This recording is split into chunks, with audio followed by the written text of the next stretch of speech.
Hey people, welcome. We are back.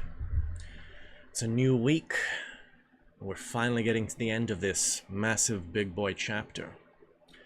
If you are listening in the future and you would like to help out with these efforts, keep the lights on in this channel. You can help out by giving a donation via PayPal, subscribing via Ko-fi, or even becoming a YouTube member. Any little bit helps, it really does. Now, we got Morgoth in the chat. Kimberly's there. Howdy, Kimberly. I see you're a member now. Congratulations. Of course, Tyler's here. We'll pick up where we left off last week. Ooh, Linny. Hello, Linny. Nice to see you here. So, we'll probably finish this off, finally. We'll finish this chapter. Beelzebub's travels to America. This was quite a chapter. So we just had him talking about all-girls schools in Russia in this America chapter. But now we're going off. Oh, hello, Morgoth. I'm helping. Thank you for the $5, Morgoth. So let's get into it, because the next chapter, it might just be a short stream today then, because the next chapter is also like 99 pages or something ridiculous, so he's just gone back to back, wall to wall, taking us for a spin, old Gurgy, so we'll just dive right into it and see what he has laid out for us.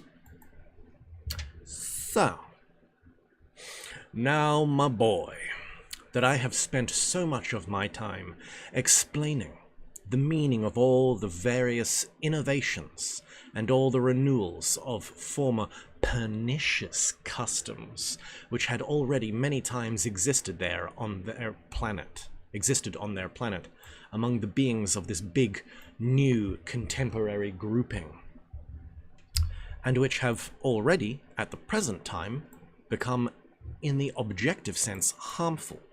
Not only for themselves, but also for all the other three-brained beings who have interested you, and who breed on quite other continents. So he was talking about bad habits like not pooping in bed and washing your washing your penis. Hilariously, I'm not even joking. And wrongly educating children, I believe, was the last one. That was the whole point of the chapter, the whole point of the Russian girls' school one story. Jesus Christ, those stories were wild. It is, therefore, in my opinion, already unavoidably necessary for a, so to say, closing chord. Howdy, T-Rex, greetings. Okay, closing chord. So he realized this chapter is gone on too long, so he's gonna knot it up with a golden bow, hopefully. To initiate you also into those of my thoughts which began in my mentation on the last day of my sojourn among them in the city of New York, and which ended on the steamer as it was moving away from that continent toward the east. Okay, so he took a steamship there? Is that what that steamer line is? Anyway, on that day, I was sitting in one of the singular cafes, there named Child's. Is there a cafe called Child's in New York City? Or was there?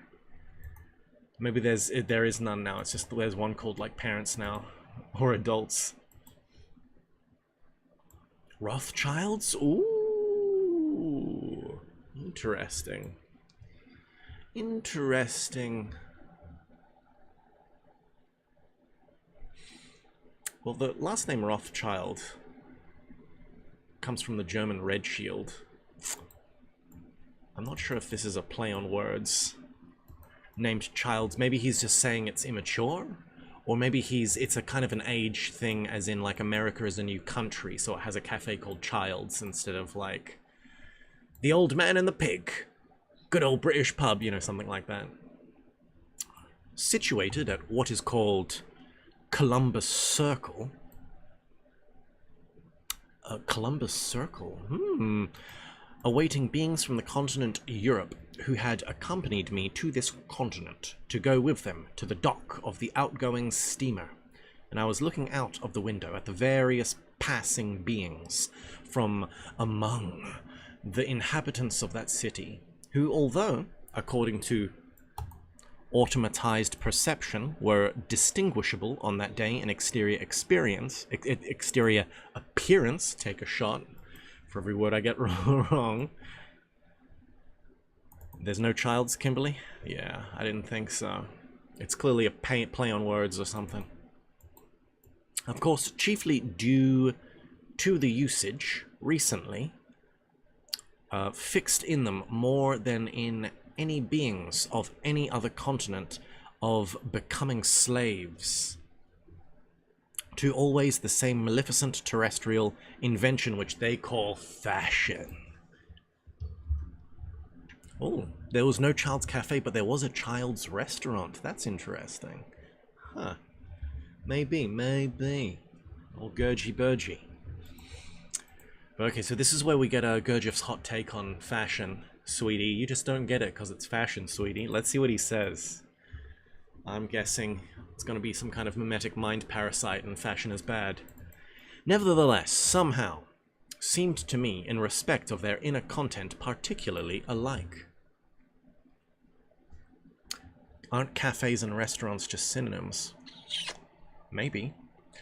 I thought cafe was more of a casual sit on the street with a coffee and maybe eat something, whereas a restaurant is you sit down at night and eat something with friends and family. And like a cafe you can go to by yourself and just sit around.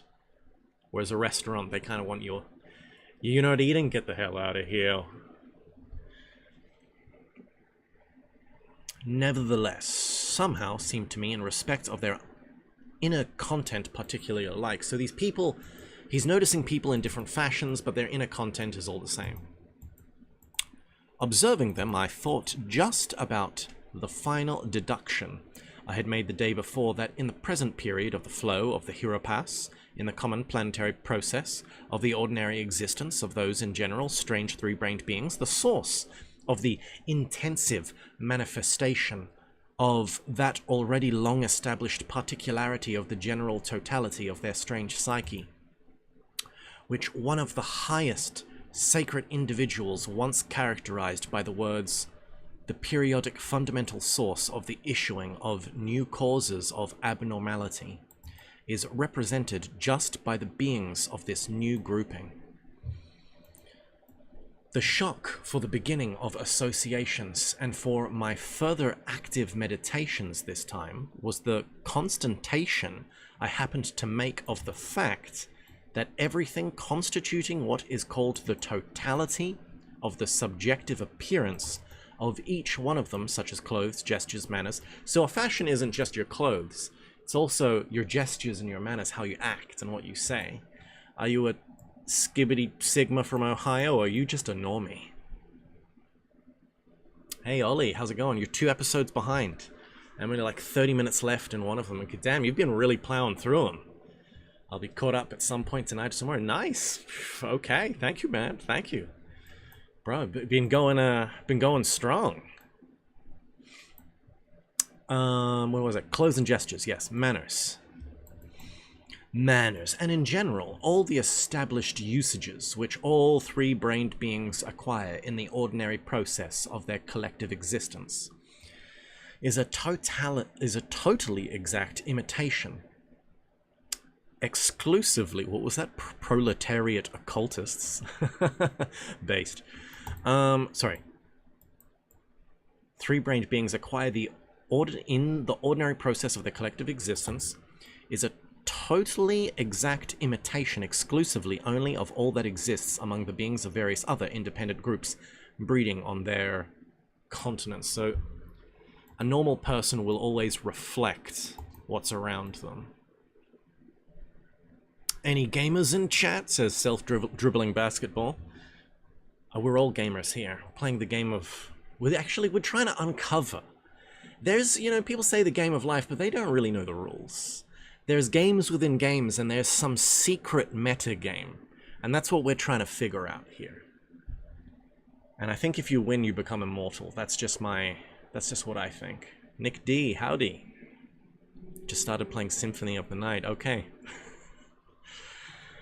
Dracula it is. Continents. So, imitation of these groupings, that is to say, by those beings among them who have already experienced and consequently been disappointed in everything the process of ordinary existence can give as unworthy of manifestation by being similar to them. Okay, that's interesting. Wait, who's saying that? An imitation of just considered by the free beings of other groupings, that is to say, by those beings among them who have already experienced. So, people who are disappointed in their culture and their existence try to change that through fashion. So it's the whole inner poverty, people who are poor internally try to change things externally, and I guess that's a little bit of a Hasnamusian trait, interestingly enough. If you die before you die, do you really die when you die? Exactly, that's the key, Tyler.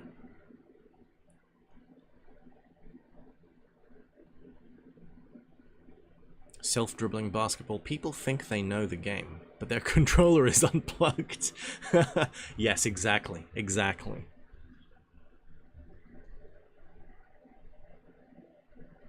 Oh, damn. Nice. Nice. So I'm just reading. Only, just you taking it at regular speed? You do manual labor with earbuds. Nice. Nice. That's how I did that back in the day. I got a lot done by that. Go through a lot of books that way.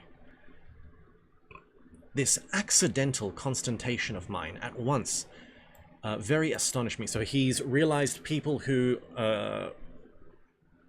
are extravagant externally have an internal poverty.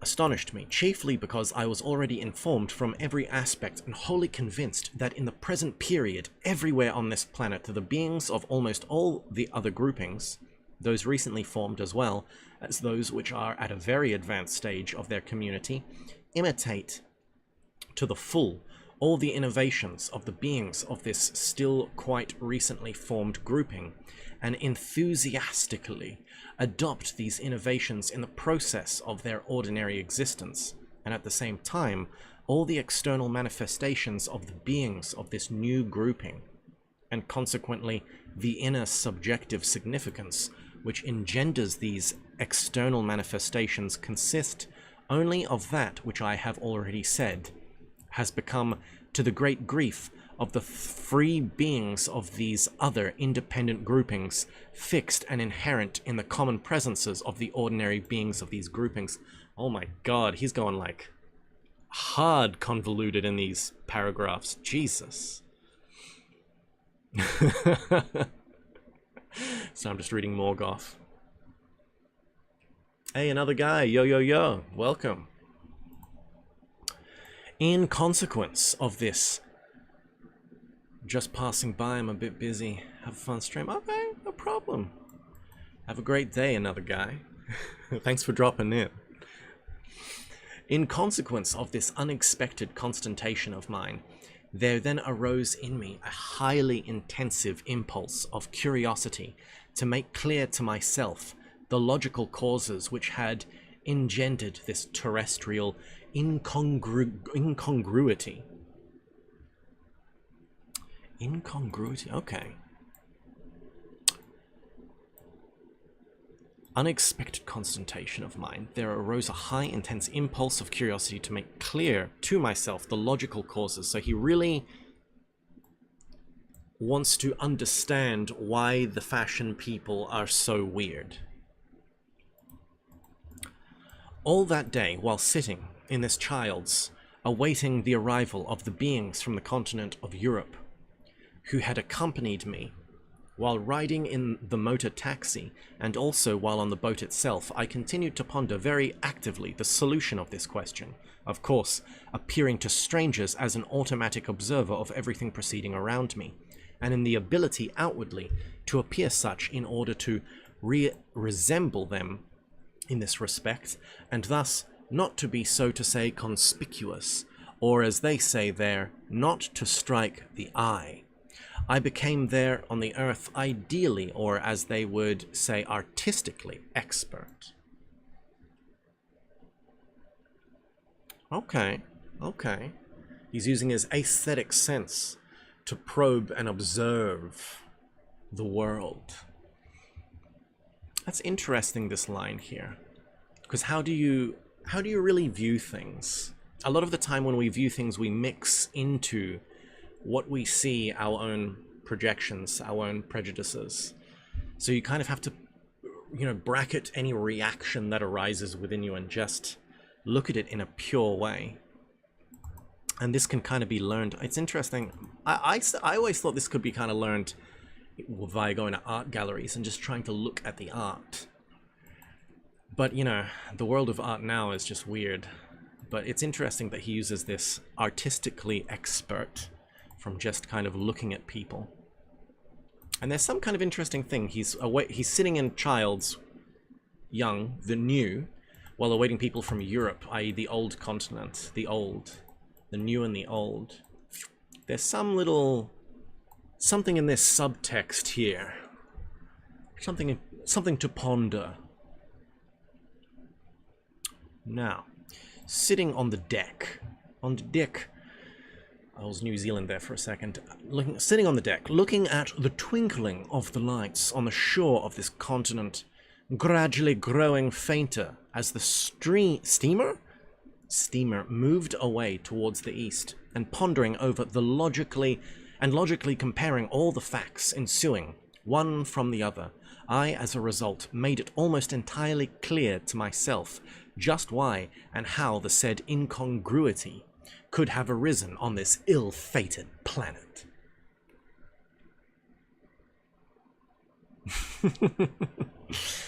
You guys crack me up. At the beginning of these ponderings of mine, I established many facts which had enabled this to arise, but afterwards, when I began successively to exclude those which inevitably ensue, as is done in such cases, then as a result, one fact became clear to me, which though at first glance insignificant, astonished even me, and which, as it turned out, was all the time, and still is, the originating cause of this abnormality there. That is to say, it turned out that owing to the consequences of the same famous education of theirs, so many times mentioned by me, there inevitably arise in the common presence of each of them in general, during his age of preparation for responsible existence, to whatever independent group he may belong, data for the definite conviction that in the former epochs on their planet, the beings similar to them had never perfected themselves to that reason to which their contemporaries have attained, and in which they can still continue to perfect themselves. Okay, hold up. And that is to say, it turned out that owing to the consequences of the same famous education, so education messed us up, so many times mentioned by me, there inevitably arise in the common presence of each of them in general during this age of preparation of reasonable existence to whatever blah. It's so convoluted, so dense. Data, that definite conviction that in the former epochs, okay. So there's a conviction that the beings in the past were better. Similar to them had oh no, sorry. It's the opposite. It's the illusion of progress thing. So through their wrong education, they believed that they've progressed. The people in the old times were just superstitious. They were just silly, you know. Pyramids, whatever, man. They didn't know anything. They just believed, you know, pee and putting pee on your wound will make it better or something. Like, this is how modern people think. So the epochs of beings similar to them never perfected themselves to that reason, to which their contemporaries have attained, in which they still continue to perfect themselves. So they think they are perfecting. There's this line of evolution, and they're at this apex. Never before have we been this good, but really never before have we been this degenerated. Another, Gurdjieff is a traditionalist, confirmed. This is more evidence.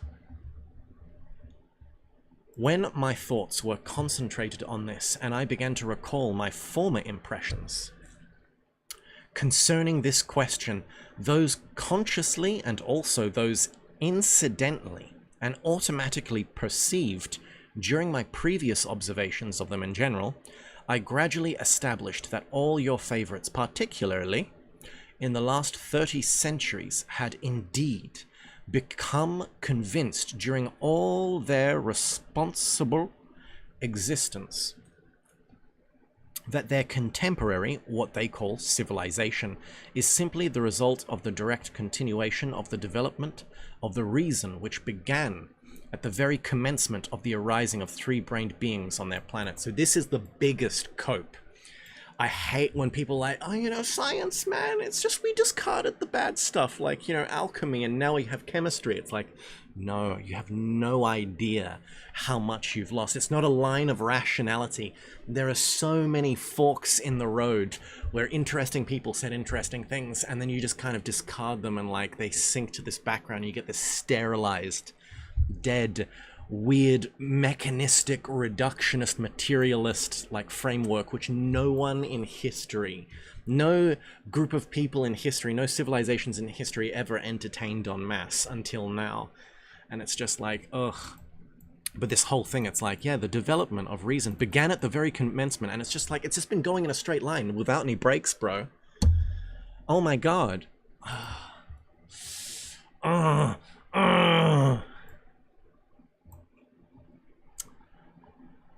Yeah, this is, as you can see, I have some hang-ups. Anyway, and so, when the beings, because it's like this thing of like, there's this thing, I hate when people are like, yeah, but then if what you're saying is correct, why don't more people talk about it? Because people are stupid! Anyway. Ollie in the chat, chemistry is actually derivative of all the people trying to copy the alchemists. Groups of dudes would be like, this guy knows how to turn lead into gold, and would break into labs or try to figure things out on their own. They would poison or noxious fume themselves out. Yeah, exactly. Chemistry exists because of alchemy. Because it's like, you don't get science coming out of nothing.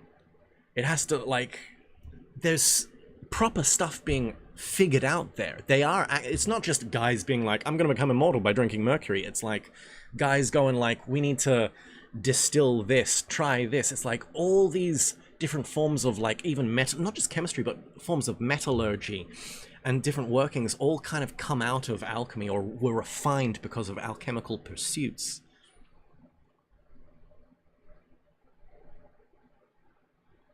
Yeah. But alas, they still, in the end, there's still this kind of deracination. A lot of things just get lost, but there's still some stuff. We'll see. Chemistry and biology are having this there's this interesting resurgence in those fields, thanks to like this resurgence of Henri Bergson, the philosopher, kind of gets mentioned more and more nowadays. He gets mentioned in like weird places. Like I saw this one thing where it was like, oh, they did this meta study with the CIA psychics or something, and it's like, where it confirmed all this meta study on like telepathy, and it confirms the CIA thing and the philosophy of Henri Bergson. And people don't read Bergson, so they don't know how significant that is. But Bergson contributed to a field called process philosophy.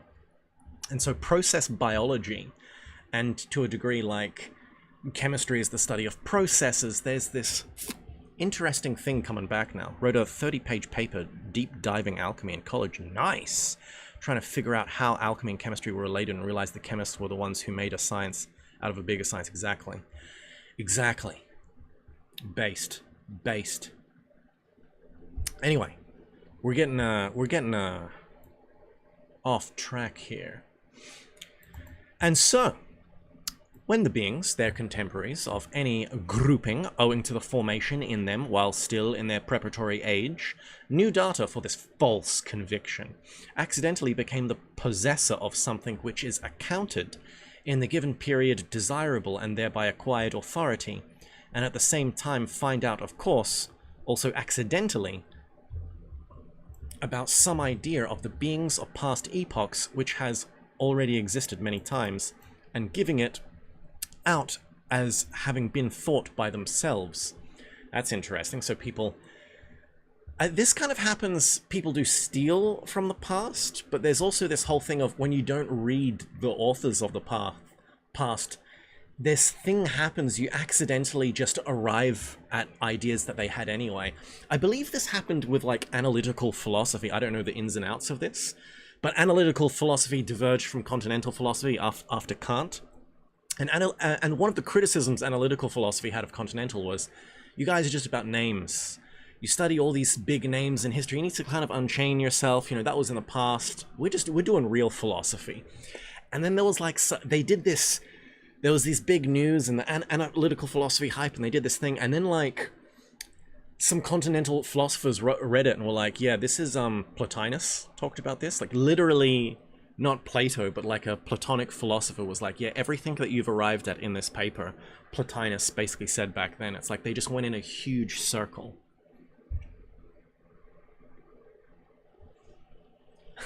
Oh, self-dribbling basketball, you just realized how long this book is. Yes, indeed. Yep, it's a long boy. It's a long boy.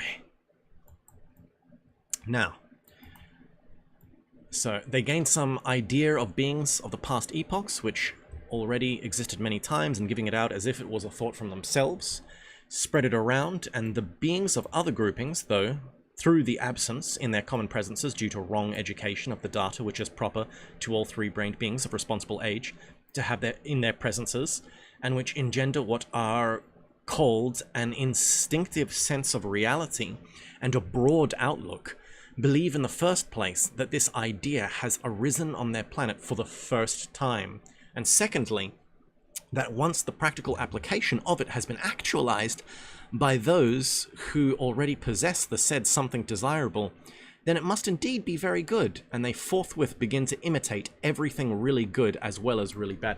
This is really funny because, like, I remember someone pointing out Neil deGrasse Tyson does this. Neil, you know, one of the... There's scientists nowadays are all like, philosophy, we don't need that anymore. Why do we even need the humanities? And then, like, Neil deGrasse Tyson had some, like, friggin' Twitter posts? He's cringe on Twitter anyway. But he said some shit. It was something like, what if we just get all of the rational people to run everything? You know, there's too many irrational people and superstitious stuff in the world. What if we just get the rational people to run everything? And the people in the comments were just like, yeah, that was the age of reason. Which ended in the French Revolution. Literally, they tried that, dog. Read a history book. It's like, this is one thing I gotta say. My take, I'm just gonna go off on a huge tangent here for a second, bros. Just like, hold up here. The humanities are more important than math and science, and this is why. So you know how everybody's like, hey, if you get 1 million monkeys on typewriters and just have them type in, it'll eventually write out Shakespeare? They actually proved this wrong.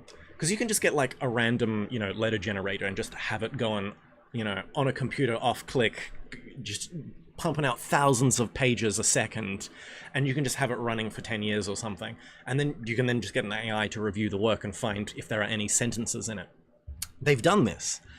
Basically, you not only do not get Shakespeare, you... it's interesting because chaos almost kind of has patterns, like eventually certain strings repeats, and even certain letters are more common than others, which are weird. It's almost as if the universe has a structure. But fundamentally, all of the chaos doesn't produce anything. Words appear every now and then, per chance, and just every now and then you'll get a sentence, a short sentence, which maybe has meaning, but you never get Shakespeare. No matter how many monkeys and typewriters, no matter how long you have, you'll never have Shakespeare arising. Why? Because the world isn't just this chaos. There's something else, some logoic force, which shines into the chaos and pulls order out of it. Yeah, no, Library of Babel by Borges. I love Borges, but he's working off that idea. And the idea is actually wrong. It's actually not true.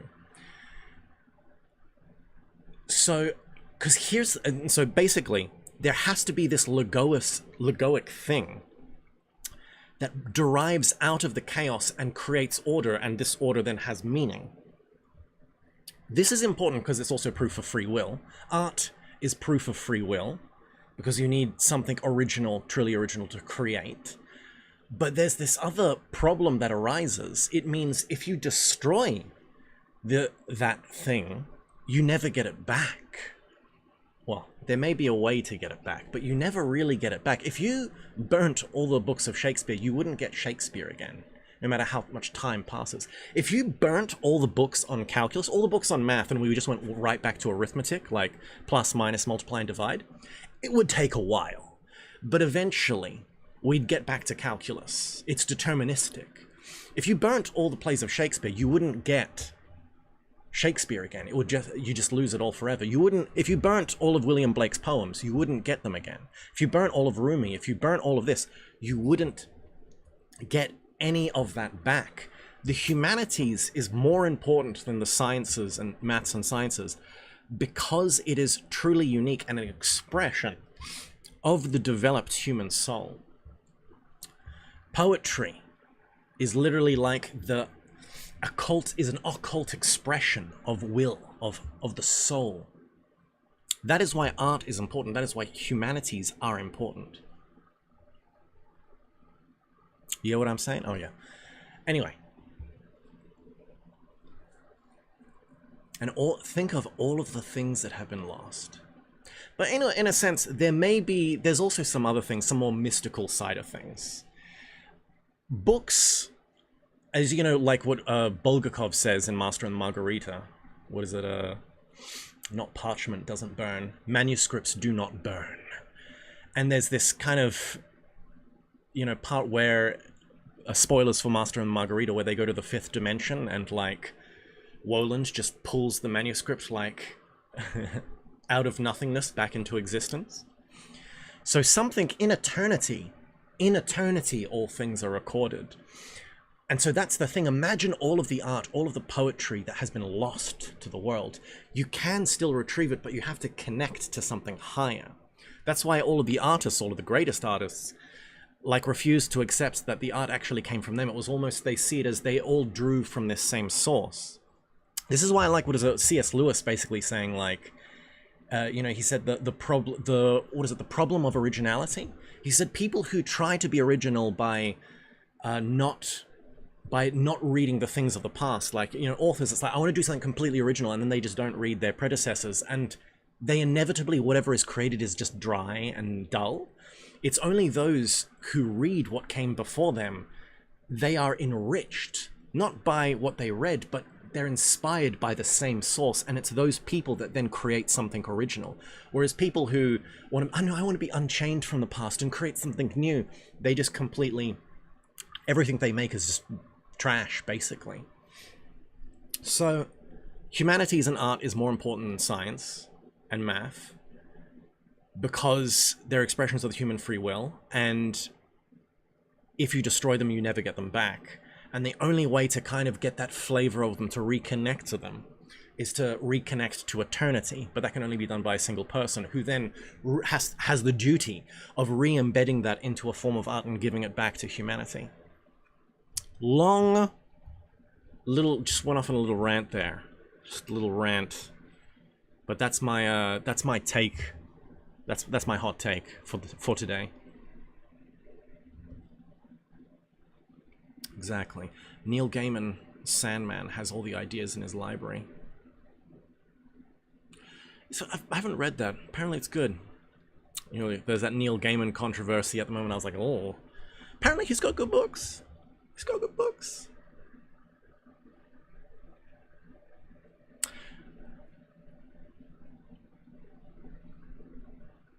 Ooh, that's interesting. It was either Faulkner or Borges who said the best novelists are failed poets. I think that sounds more like Faulkner.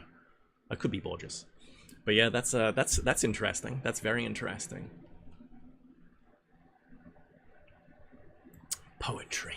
I gotta get more poetry on. Gotta get my poetry on. Anyway, I gotta finish this chapter, that's what I really gotta do. Anyway, something desirable by those who already possess the said something desirable, then it must indeed be very good, and they forthwith begin to imitate everything really good as well as bad. Yeah, okay, so we read that, yeah. Notwithstanding, so this is also can be said of like old political ideas. You don't read history and then you just go, what if we just, you know, like treated everyone equal? No, that's a good thing. We should do that, guys. Oh. What if, you know, we did this thing? And then it's like you look into history and there's a society that did that exact thing, and within 2 generations it completely like, and everyone like died horribly. And you're just like, hey guys, I don't think that's a good idea. And it's like, no one's tried it before. Let's try it out. And it's like, anyway, so bad or good, notwithstanding, we'll do it right this time. That's always the excuse. To imitate everything good. Okay. Notwithstanding its complete contrariety to everything there is, and to everything well fixed in their ordinary existence, merely in order to possess that which for today is considered desirable. Yep, so that you just want to read this and that so that you can not be informed but appear that you're informed. What if we raised just one guy to ultimate power, guys? It's never been done before, bro. Believe me, bro. Hey man, Caesar was a cool dude.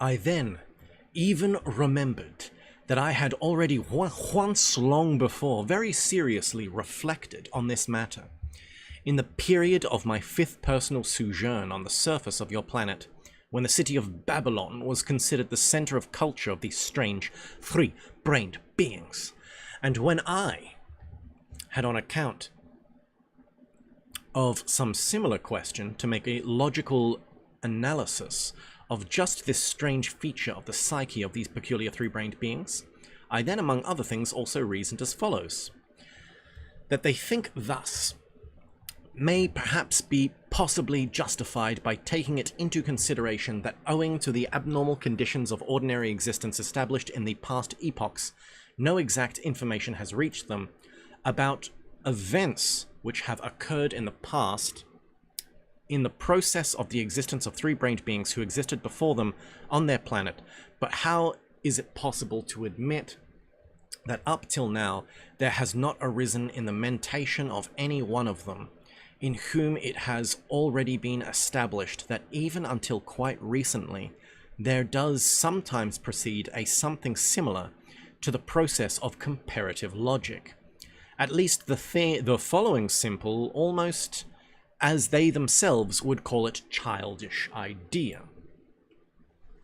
And namely, if, as they themselves say, and are even certain that their planet has already existed many, many centuries with their species on it, being similar to them, that is to say, beings who could mentate, and that many, many millions of them must have also arisen and existed before them, would there really not have been then from among these many, many millions at least a few beings who could also have invented for the well-being of their contemporaries all kinds of comforts, as in the given case these contemporary American beings are now inventing, and all the others are uncritically and even rapturously imitating, as for example comfortable seats in the water closets, preserves, and so on and so forth. Well, at least the rest of the world doesn't... I mean, it doesn't really happen that much nowadays. Well, I mean, still kinda, but we don't have corn syrup in all of our food in other places. That's just America. Sorry, guys. Is demons real? Asks Christian. Yes. Yes, they are.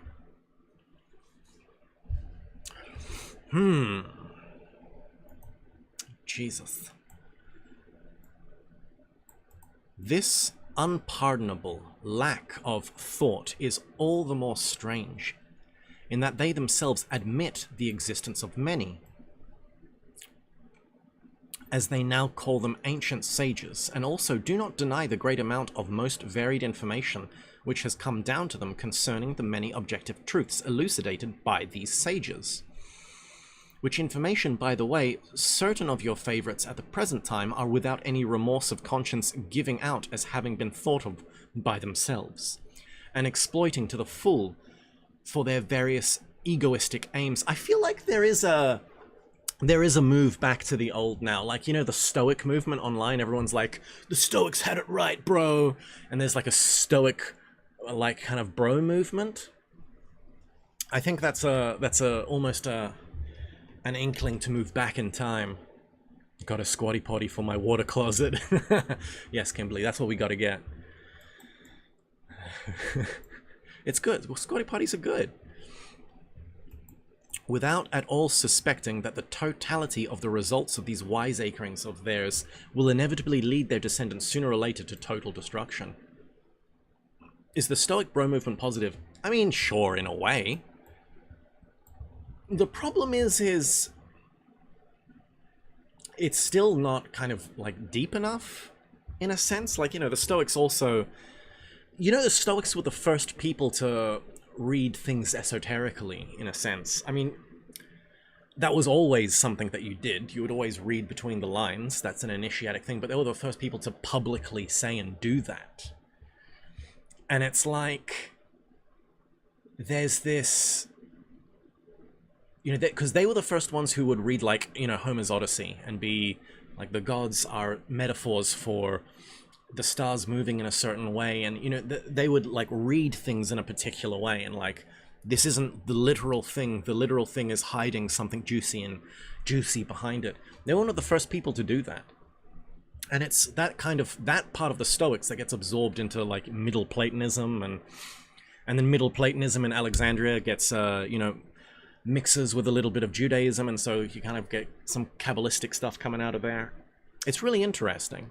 The Stoics are really interesting stuff. In fact, a little bit of Gurdjieff, in a way, has some of that Stoic nature to it, as in the psychology of the Stoic stuff can be applied to Gurdjieff.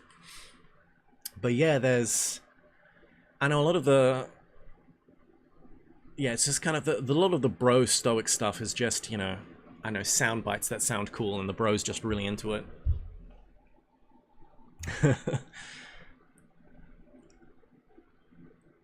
If anyone here listens to the artist Groyper, she grew up in a Gurdjieffian commune, a fourth way group. Really? That's interesting, Christian. Who's Groyper? Grouper? Is that how you pronounce that? I said Groyper. Grouper. Is that the name? Her name? Yeah, self-dribbling basketball. Check it out for me. Check it out. I love Groyper. No, just kidding. Just kidding. Now, this particularity... Ambient folk artist. Interesting. This particularity of their mentation, very complicated for any logical analysis undertaken for the purpose of understanding it, engendering in them this false conviction. We, during the whole of my observation of them, beginning with the end of the existence of the continent of Atlantis. Okay, so now we're getting some juicy stuff, guys. Atlantis mentioned. Focus up. Always, so to say, the gravity center cause of almost all more or less major events unfavorable for them in the process of their collective existence. Thanks to this false conviction, the result of their strange mentation, and in addition, thanks to the effect on the totality of the functioning of their feelings, of the consequences of the properties of the organ Kundabuffa. So for those who don't remember, really, really long time ago, humanity got an organ, a tail, attached to them by angels for a specific purpose, but then the tail was taken off, but the remnants, the consequences still remained, and our minds became messed up from that. And that's why we're so crazy and weird.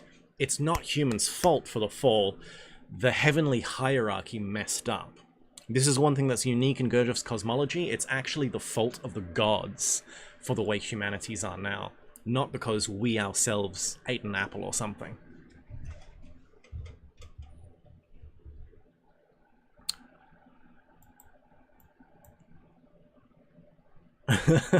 Wait, sorry. Grouper, song title, Rainwater Enema. Nice. That's pretty funny. Sounds like an interesting person. I gotta check her out. You're running, Ollie? See ya, Ollie. See you back in the future. Now, consequences which inevitably arise in their presences at responsible age and which are called envy, greed, jealousy. It always happens there that when the beings of any grouping become the possessors of anything which in the given period is considered desirable, in most cases, because of that maleficent practice fixed in their everyday existence, which they express by the words, not to cease progressing, there immediately arises in the common presences of all the beings of other groupings, on whatever continents they may breed, as soon as the rumor of this reaches them, the desire to have the same, and from that moment there arises in each of them, firstly, the need to imitate them, and secondly, the indubitable certainty, and the beings of this other grouping must exist very correctly, since they have been able to acquire just what in the given period is accounted desirable. That's interesting. So it's like this guy is wearing a pimp coat and a top hat. His lifestyle must be appropriate. His lifestyle is the lifestyle I should take up, because he's clearly doing well because he has the big coat and the top hat. In this connection, the so to say piquance of the strangeness of mentation of your favorites is that there never occurs in their mentation the process called to ponder, in order to understand, if only approximately, the true causes of the possession of others, of that on account of which there arise in them envy, greed, jealousy, and so on. So if you envy someone or are jealous of someone, they must be doing something right. That's very interesting. And so, my boy, in spite of the fact that as far as the acquisition and hence the possession of the results attained by the conscious labors and intentional sufferings of the three-brained beings of past epochs of their planets are concerned, the beings of their new group have absolutely nothing at all, but consists as to inner content as well as to exterior manifestations only of everything bad that exists among contemporary beings of other independent groupings, solely because in recent times they have accidentally become the possessors of just that which in the objective sense is most despicable, yet which, owing in general to the fixed abnormal conditions of the ordinary existence of these unfortunates, is considered desirable. Nevertheless, the beings of all the other groupings now imitate to the full everything they invent. Of all the maleficent inventions of the beings of this contemporary groupings which have accidentally acquired authority, the most harmful for their common presences, in respect of the possibility of rectifying in the future the so to say already actualized maleficences, must be considered to the practice they have established of passing a great part of the time of their existence in high houses. Huh. I was just gonna say that G would have looked at TikTok in horror. Oof. In order that you may clearly picture to yourself the significance of all the harm from just the invention of theirs, I must first of all explain to you the following. Okay. Oof. Do you remember when I spoke to you about that maleficent means existing there at the present time called sport? I said that the duration of the existence of these favorites of yours was in the beginning also full-as Nitamnian. That is to say, they had existed until their Kesjan body was completely coated in them and perfected up to the required gradation of reason. So the full-as Stamnian principle, and what was the other one? It's a Closson principle or something? Oh yeah, he's going to say it right down there. Basically, just refresh real quick. things age and die in different, you know, scales. Humans used to have their own unique scale. Like the human kingdom used to be divorced from the animal kingdom. Right now we're basically animals. We come under the same principle as they are, so we only live like 100 years max, or a little over 100 years max. But we used to be under a different, higher principle, and so our bodies would last longer, like 1,000 years or something. So we'd exist just until a proper astral body was crystallized. And that afterwards, when very abnormal conditions of ordinary being existence began to be established there, great nature was so constrained to actualize their presence and also the subsequent process of their existence on the principle of itoklanos, that is, according to the results of certain surrounding causes. Therefore, one of these causes has also been the degree of the density of vibrations of their second being food, which is air, I believe. That is, they themselves would say the degree of condensation of the air they breathe. The point is that this cosmic formation, which serves as the second food for beings, is also composed according to the second fundamental common cosmic law of the sacred Tremazi law of the. Is also composed according to the second fundamental common cosmic law of the sacred tree Mazikamno. Got it. Yeah, I know, right? Me too, Morgoth. Me too. Gotta crystallize that astral body. And is also actualized by means of its 3 heterogeneous cosmic substances. So air itself has 3 substances within it. And we may not absorb all of the substances. We may just absorb 1 or 2. And namely, the first is the emanation of the sun. That the system in which this same definite cosmic arising serves as the second food for beings. The second are the substance transformed on the planet itself, on which the beings fed by this food exist. So that's like emanations from nature. Carbon dioxide and CO2 goes into trees and they release juicy oxygen for us. And the third are those substances which are transformed through other planets of this system and which come to the given planet through their radiation, so also cosmic radiations. Interesting. So air in it has 3 substances. Solar substances, substances of nature, and cosmic celestial substances. And so the process of effusion of all those substances required for the normal formation of the existence of beings which are transformed by the planet itself and which actualize the second holy force of the sacred tree Mazikamno, can proceed in the correspondingly required definite proportion only within certain limits of the atmosphere from the surface of planets, owing to the second grade cosmic law called Tenikdoa, or as your favorites would call it, the law of gravity. These substances cannot penetrate beyond a definite height of the atmosphere. Very interesting.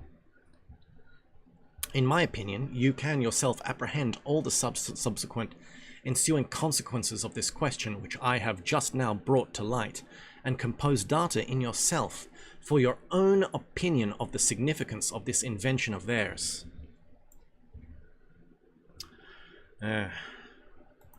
I think, so I'm really paying attention to this because I think he'll whenever he mentions the astral body, there's always going to be clues on how to crystallize it. I think, my boy, I have now already fully satisfied your curiosity concerning these dollar fox-trotting followers of what is called Christian Science. Lol. Gurdjieff dunking on Christian Science confirmed. In the name of the objective justice, it now only remains for me to remark, pardon me, that whatever they may turn into in the future, I had, however, during my existence among them, the possibility of inwardly resting, and for this I ought now to express to them my sincere thanks. Thank you, Christian Scientists. And you, just you, my heir, to whom has already been transmitted and will be transmitted by inheritance everything acquired by me during my long existence, of course only insofar as you yourself will deserve it, by your own conscientious being, existence, and honorable service to the all-common Father, maintainer, our endlessness, I command you, if you happen for some reason or other to be on the planet Earth, to visit without fail the city of New York, or if by the time this city should no longer exist, then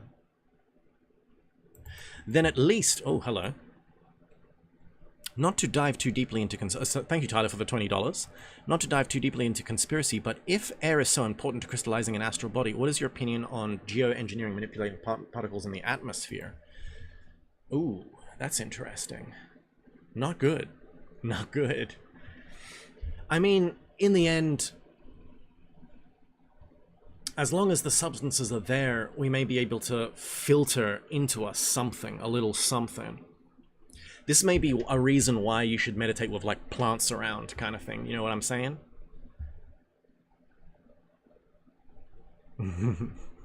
Internet Explorer, we say, you don't know why, but part 7 and the title's cracking you up because it's taken us this long.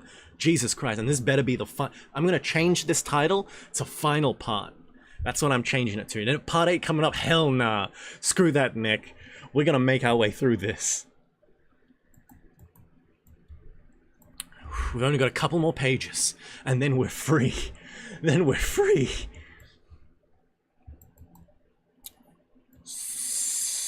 At least stop at the place where it was situated, and to utter aloud in this place. Where am I?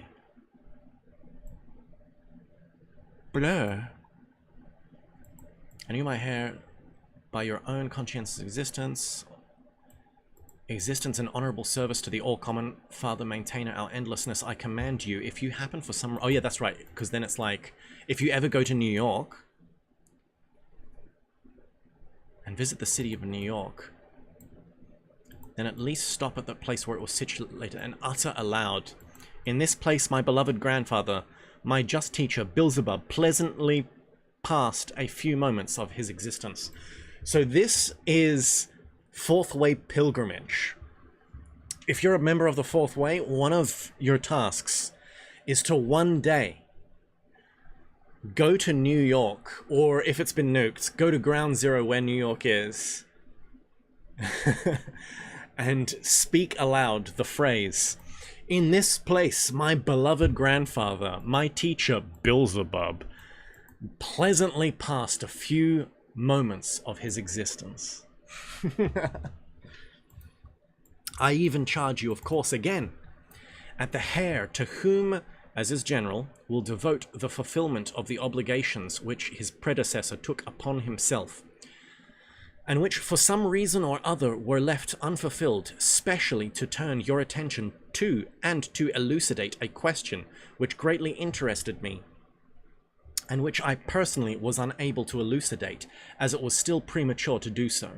That is to say, I charge you to elucidate for yourself into what a maleficent form for their descendants, if of course by that time their descendants will still continue to arise, will the results have become molded of the disease very widespread at that time, which one of their masters by name Onanson called writing itch. Huh. Is this the whole thing of them turning into journalists or something? What's writing itch? Is this, or is this masturbation? Again. And indeed, my boy, having then, during my stay there, a more or less close relationship with many of them, I very soon found out that almost every one of them either had already written a book. Oh god, okay, so it is. Or at least, or at that time was writing one, or was getting ready quickly to burst into authorship. Oof. New York writing scene. New York bestseller, baby. Become a writer and move to New York. That's the whole romantic... That's the romantic dream that everyone seems to have. Although this peculiar disease was then, as I have already said, widespread among almost all the beings of this continent, and moreover, among the beings of both sexes, and without distinction of age, yet among the beings at the beginning of responsible age, that is, as they themselves say, among the youth, and particularly among those who had many pimples on their faces. Catcher in the Rye much? It was, for some reason or other, as it is said, epidemical. I wonder what Gurdjieff would have thought about the Catcher in the Rye. Huh. Pardon me. I must further remark, in just this connection, that there flourished that specific particularity of the strangeness of the common psyche, of these peculiar beings who have taken your fancy, which has already long existed in their collective existence, and which has been formulated by the following words: the concentration of interests on an idea which has accidentally become the question of the day. Yeah, so they all like yap, and so this question of the idea of the day, this happened in Babylon, and it's whether humans have a soul or not. And so basically it's just whatever the question of the day is, everybody, you know, wants to just talk about it. And I guess, you know, we can all imagine America and what questions they like to ask each other. Jesus Christ. America. Here also, many of them who turned out to be a little, as is said there, more cunning, and in whom the data for the being impulse called instinctively to refrain from all manifestations which may lead surrounding beings similar to oneself into error were more atrophied. Okay. So instinctively we like to stop people from being led into error, but if that part of us atrophies, we become assholes. Organized various what are called schools, and composed all kinds of manuals in which much attention was given to showing in detail just what the sequence of words should be, so that all compositions should be better perceived and assimilated by the reader. And thus, all those attending these schools and all readers of these manuals, being themselves in regard to being and in regard to information concerning reality, exactly such types as our teacher Mullah Nasruddin defined by the words, nullities with an atmosphere of unendurable vibrations. Someone who is such a nullity, they're unendurable. This is like an NPC that's so normie. You're just like, bro, there's nothing there. Ugh. Begin according to these indications to wiseacre, and since in the first place, thanks to various other abnormalities, fixed in the conditions of the ordinary existence of the beings of this new grouping, the process of reading has previously in general become an organic need of theirs, and secondly, that it was possible to appreciate the contents of any composition exclusively only by reading it. Through all the other beings of this continent, seduced, what is more, by all kinds, as they say their loud titles, read and read. Then parallel with this, it was definitely noticeable how their mentation, which had already, so to say, become diluted without this, continued to become more diluted and still more diluted.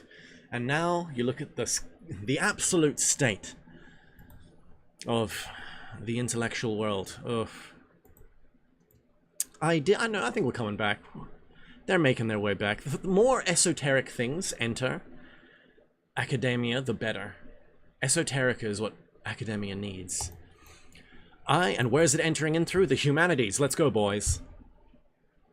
I did not lightly say that if by that time their descendants still continue to arise, because among other things I still noticed that same extraordinary particularity in respect of the consequences of the new formation of the planetary body of beings of the female sex, which I had already once noticed long before the process of the ordinary existence of these strange three-brained beings. And parallel with this, I minutely constated among other special observations the consequences ensuing from this particularity. The extraordinary fact occurred there before the loss of the continent Atlantis in the process of the existence of a small group of three-brained beings who were concentrated from various large groupings of that time and who existed in isolation on the then famous island now called Balakanira, situated on the west of Atlantis. Interesting.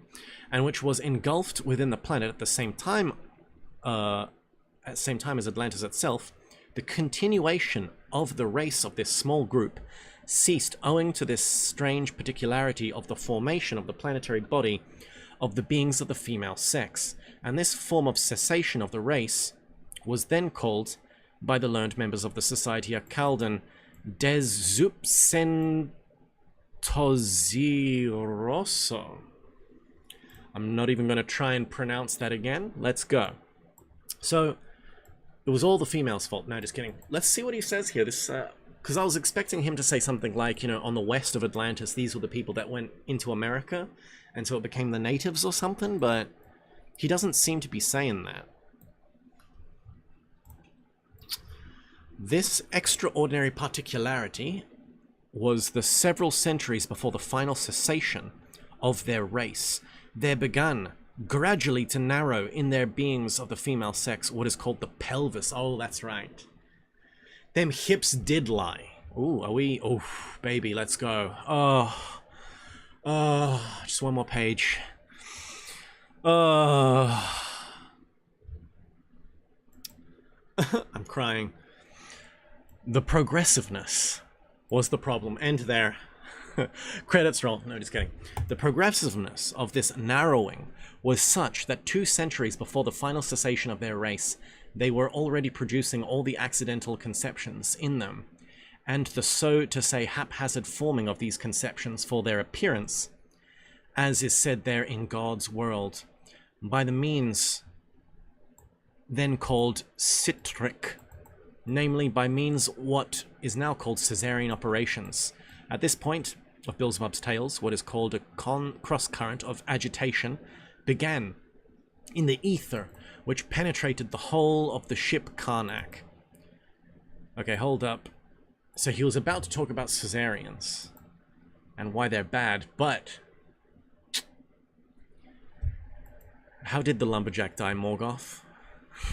But so Caesareans, we're not going to get to it because on the ship Karnak, the atmosphere changed. This signified that the passengers of the ship Karnak were summoned to the Jampal, that is the refractory of the ship in which all the passengers together periodically fed on the second and first being foods. Is that food and air? Why did the lumberjack die? A workplace accident? Very funny, Morgoth. Very funny. So, Beelzebub, Hassian, and Achun ceased their conversation and hastily went off to the Jampal to have some jam with their pals. Thank you, everybody. I'll be here next week for chapter 43. We did it, baby. Let's go. We made it. We made it. 7 parts, baby. Jesus Christ. And we're getting close to the end of this book as well. Celebration. Let's have some emojis going in the chat. Let's do a... Let's get some emojis going, guys. Let's start pumping the... pumping the... What is it? Fuck, what do they call it? Like... I'm just... My brain is fried. It's this one here. Let me go. Where is it? Where is it? My mouse wheel's just wrecked. Let's go, party time. Yeah, party in chat. We did it, guys. We did it. Game over, man. Game over. So, thank you all. If you'd like to help me, keep me sane, there's a PayPal, there's Ko-fi. Become a YouTube member. Yeah, I'm gonna have to get a med kit after this. Oh, thank you, Kimberly. And, yeah, please, the war is only 60 pages. Okay, not too bad. Not too bad. It's half the pages. It's still a lot. That's still like, what are we gonna do? Like 4 or 5 parts? Let's go. Let's go. See you all next week. We'll be learning about Beelzebub's opinion on war. War is God. Cormac McCarthy. Cormac McCarthy vs. Gurdjieff. Let's go. Next week. Next week. See you guys then. Have a good one.